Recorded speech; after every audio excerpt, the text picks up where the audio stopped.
তবে বিআইডব্লিউটি এর এই পাহাড় সমান চাপের মুখেও দমে যায়নি বেসামরিক বিমান চলাচল কর্তৃপক্ষ বা বেবিচক।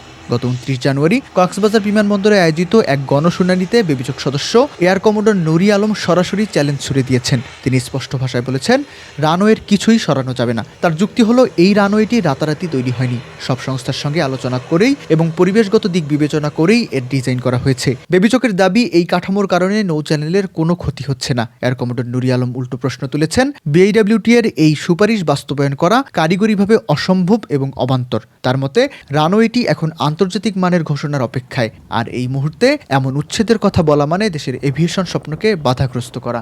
এটা অনেক আগে থেকেই হয়েছে এবং সেভাবে সবার সম্মতি নিয়ে করা হয়েছে এবং নদী পক্ষে যেটুকু অংশ আমাদের আছে সেটা এমন ভাবে করা হয়েছে যে ওখানে যে নৌযান চলাচল সেটা কিন্তু কোনো ব্যাঘাত বা বিঘ্ন হওয়ার কোনো সম্ভাবনা নাই।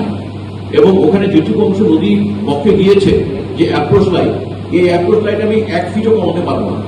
এটা আমার আইকিউর স্ট্যান্ডার্ড অনুযায়ী 900 মিটার বা 3000 ফিট অ্যাপ্রোচ লাইন করা হয়েছে, যেটা ক্যাটাগরি 3 ILS কে সাপোর্ট করে।